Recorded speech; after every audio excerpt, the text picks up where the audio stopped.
कुठे दूर तारा, कुठे हा किनारा, सारेच भासे नव्या सारखे. जिथे रात राणी आता दरवळेल, नवा डाव दोघे मांडू तिथे. तुझा हात हाती असू जन्म साथी, नकोया सुखाला तारसे. तुझी साथ असता माझ्या आकाशी, कशी चांदण्याची आरास आहे. अजूनही वाटते मला की अजूनही चांदण्यात आहे. अजूनही चांदण्यात आहे.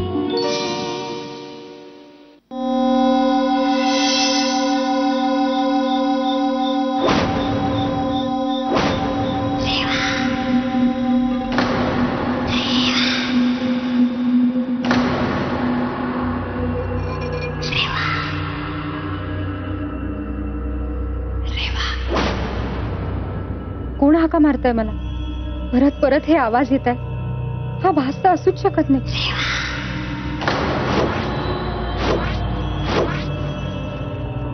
मलाच का हाका मारताय कोणी?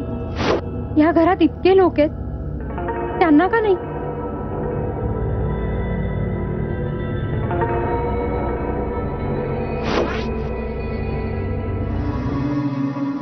हे घे राणी. हे काय केलं तुम्ही एकांनगाताई? राणीचं पान उतरवलं. मी त्याबद्दल बोलत नाहीये, हे चांगलंच माहितीये तुम्हाला. तुम्ही अनयचं प्रोजेक्ट एका फटक्यात पास केलं. मग आपण ज्या कारणासाठी हे सगळं करतोय ते कारण जर सफल व्हायचं असेल तर अनयला फार वर येऊ देता कामा नये. मागच्या वेळेस अगदी योग्य निर्णय घेतला तुम्ही. अनयच्या प्रोजेक्टला केराची टोपली दाखवली. एक मिनिट. अनयचं मागचं प्रोजेक्ट मी रिजेक्ट केलं होतं कारण ते खरंच मला आवडलं नव्हतं. अहो, अनयशी काही माझं पर्सनल वैर नाहीये. यावेळी त्याचं काम खरोखरच चांगलं आहे म्हणून मी ते पास केलंय. अहो, पण अशाने अनय आऊसाहेबांच्या नजरेत मोठा होतो त्याचं काय? कसं आहे ना थोरल्या वहिनी साहेब, तुमचा यात काय इंटरेस्ट आहे हे मला माहित नाही. मेघदत्तनी राजगादीवर बसावं असं मलाही वाटतंय. आता रोमिलाचं लग्न होणार आहे त्याच्याशी.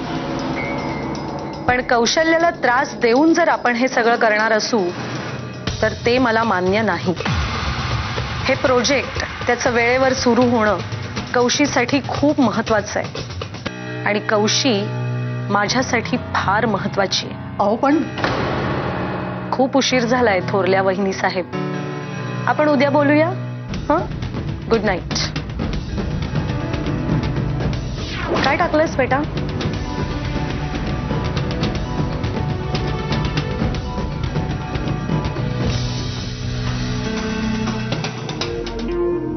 मॉम, तू आता नक्की काय केलंस? तिला तिची जागा दाखवून दिली रोमी. तिला उगीच असं वाटतंय की ती मला यूज करते, ते तिचे हेतू साध्य करण्यासाठी. तिला हेच कळत नाहीये की मोठी संधी मिळवण्यासाठी कधी कधी छोट्या गोष्टींवर पाणी सोडावं लागतं. मी सुद्धा अशाच एका मोठ्या संधीची वाट पाहतेय.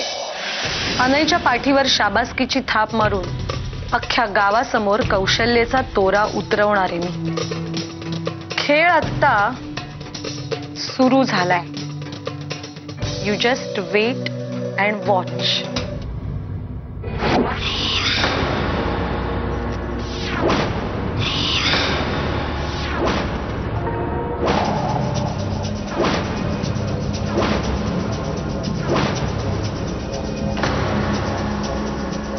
हेच संधी आहे. ह्या डायरीत लिहिलेला वाड्याचा भूतकाळ ह्या डायरी सकट नष्ट करायची हीच वेळ आहे.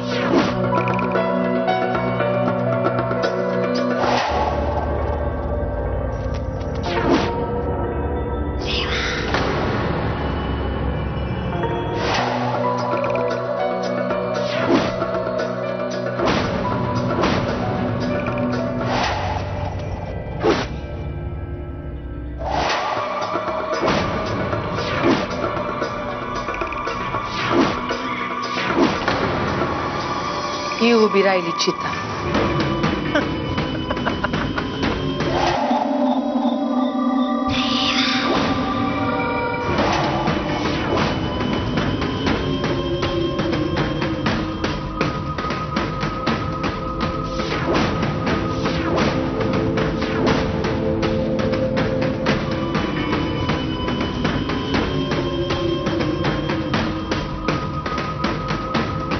वाड्याच्या त्या रहस्यमय भूतकाळाच्या समद्या खुना आज कायमच्या मिटवून टाकणार म्या.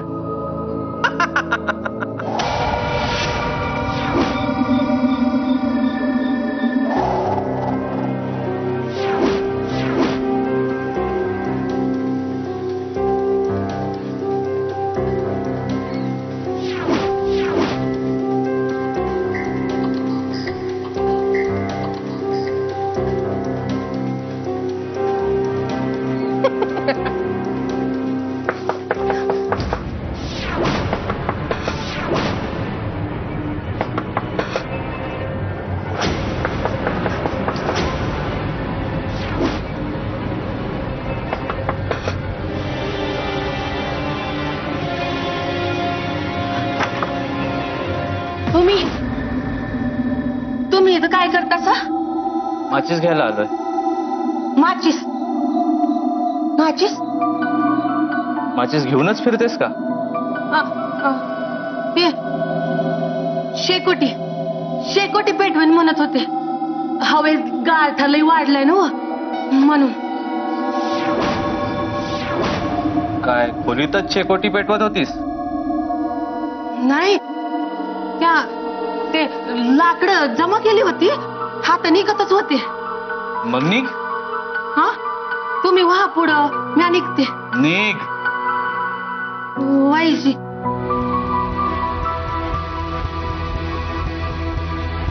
माचीस हा, पेटवायची आहे ना शेकोटी? निघ.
गुंडाप्पा, इतक्या रात्री काय झाले की हो?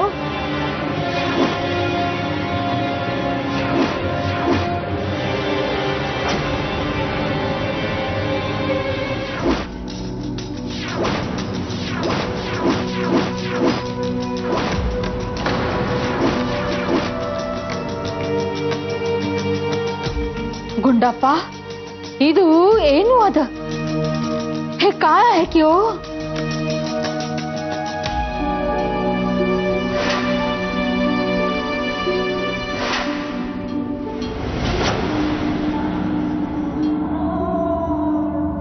ಅಮ್ಮ ಇದು ಬೀಳ ನೀರು ಬರ್ತೆ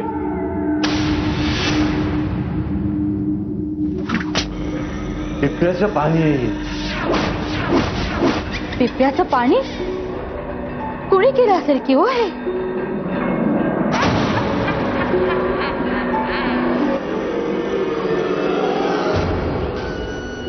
अम्मा हे तिचं काम तर नसेल ना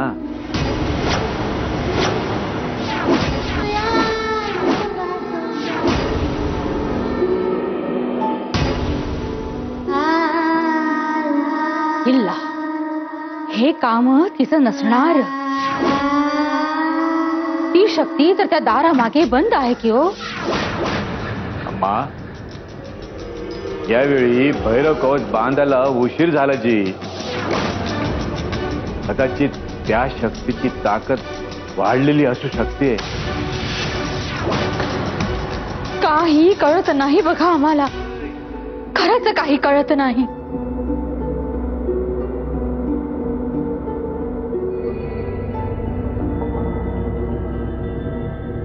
तुम्ही इथे काय करत होता मी इथे तुम्ही वाड्यात रात्रीच्या वेळी एकट्या फिरत होता तुम्हाला माहित आहे ना वाड्यात रात्रीच्या वेळी एकट्यानं फिरणं निषिद्ध आहे म्हणून हो पण मला आवाज ऐकू आला म्हणून आवाज कसला आवाज पैंजणांचा आवाज पैंजणांचा आवाज या वाड्यात पैंजण कोणी घालत नाही हे माहित आहे की हो तुम्हाला मग कसा येईल पैंजणांचा आवाज मला खरंच आवाज ऐकू आला मग अनय राजेंना उठवायचं होतं की हो तो दमून झोपलाय म्हणून म्हटलं त्याला त्रास नको द्यायला पण वाड्यात कुणालाही ऐकू न येणारा आवाज नेमका तुम्हालाच कसा ऐकू येतो म्हणते मी मला खरंच माहित नाही पण मला आवाज आला होता भैरवा आप्पा महाराजांनी आणि तिच्या कुंडलीने सांगितलेलं खरं होतंय की रेवाचं प्रारब्ध हे आहे की तिने या वाड्याला शापमुक्त करावं या वाड्यात बंद असलेलं अंधकाराचं राज्य तिने नष्ट करावं त्या मुलीने आपलं काम सुरू केलंय म्हणते मी या वाड्याचं रहस्य उलगडण्याचं काम गोंडप्पा हे सगळं साफ करून टाका जी अम्मा तुम्ही चला आमच्या बरोबर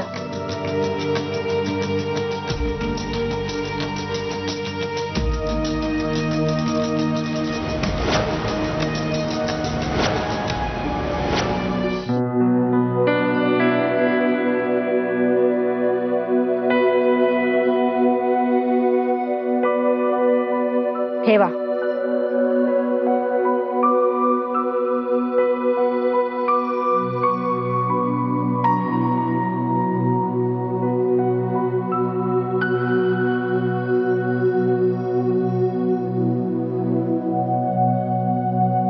बसा बसा घ्या की हो तुमच्यासाठीच आहे घ्या रेवा अलीकडे तुम्हाला खूपच दगदग होते बघा अनय राजेंचं प्रोजेक्ट पूर्ण करण्यासाठी तुम्हाला त्यांच्याबरोबर रात्र रात्र जागावं लागतंय आम्हाला याची पूर्ण कल्पना आहे हवं असेल तर इथंच थोडा वेळ आराम करावा म्हणते मी नाही मी ठीक आहे पण तुम्हाला कसं माहिती की मी अनयसोबत जागून ते प्रोजेक्ट पूर्ण केलंय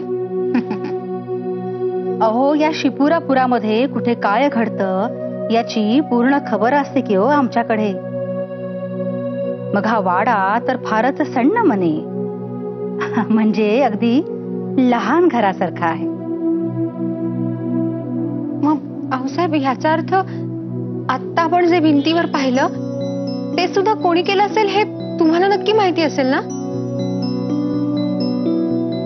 आम्हाला जे माहित असतं ते हा वाडा आम्हाला सांगत असतो. पण वाडाने जर ठरवलं की आम्हाला काही कळूच द्यायचं नाही तर आम्हाला कसं कळणार की हो? हेही असंच आहे. म्हणजे मला कळला नाही तुमच्या म्हणण्याचा अर्थ. याचा अर्थ इतकाच की ते आम्हालाही माहित नाही की ते कोण आहे आणि काय आहे ज्याच्यामुळे आपल्या समोर हे सारं घडलं. म्हणजे त्या दारामागे जे बंद आहे त्याच्यामुळे तर हे. तुम्हाला माहित आहे का त्या दारामागे काय आहे ते? नाही, तसं माहित नाहीये मला, पण मी ऐकलंय या वाड्यात एका सुनेचा मृत्यू झाला होता. तिचाच काही संबंध आहे का त्या दाराशी? श्रीकृष्णाने भगवद्गीतेमध्ये सांगितलंय की माणूस हा मरतोच पण आत्मा अमर असतो आणि वस्त्रांप्रमाणे तो शरीर बदलत असतो. अरे वा, भगवद्गीता माहितीये की हो तुम्हाला. पण कधी कधी तो अमर आत्मा शरीर बदलत नाही. त्याच्या अतृप्त इच्छा, वासना त्या भूतकाळाला चिकटून राहतात. वासना, अतृप्त इच्छा फार भयानक असतात. त्यात जर तो माणूस मुळातच दुष्ट असेल तर मग आत्मारूपात त्याची शक्ती कैकपटीने वाढते की हो. मग सुरू होतो तो विनाश, भयावह विनाश. असाच एक विनाश बंद आहे त्या दारामागे. म्हणजे आपण जे भिंतीवर पाहिलं ते सुद्धा त्याच्यामुळेच? काहीच स्पष्ट सांगता येत नाही. ते बिब्याचं पाणी होतं. त्याच्या खुणा होत्या. त्या खुणा काळ्या जादूत वापरल्या जातात. काहीच अंदाज येत नाहीये. काळी जादू? पण भाऊसाहेब, हे सगळं कोण करत असेल? हे बघा, तुम्ही शांत राहा. याचा तुम्ही विचार करू नका. या वाड्याचा भूतकाळ अनेक आडपडदे ठेवून वावरणारा आहे. यामध्ये कोण कुठे काय करेल, कुठल्या अपेक्षेने करेल हे काही सांगता येणार नाही. आम्ही तुमच्याशी हे बोललो त्याचं कारण म्हणजे याचे सगळे संकेत तुम्हाला मिळताय. त्याचा माग तुम्ही काढताय. कदाचित प्रारब्धाने तुमच्या माथी हे काम सोपवलं आणि तुम्हाला हे माहीत असणं गरजेचं आहे की ज्या गोष्टी समोर तुम्ही उभे ठाकणार आहात ती गोष्ट तुमच्या आवाक्यातली नाही. ते तुम्हाला झेपणार आहे. बोला, चला. चांद रात संपत आलीये. पहाट होतीये. तुम्ही तुमच्या खोलीत जावं. अनयराजे उठले तर उगाच चिंता करून राहतील बघा. निघा तुम्ही.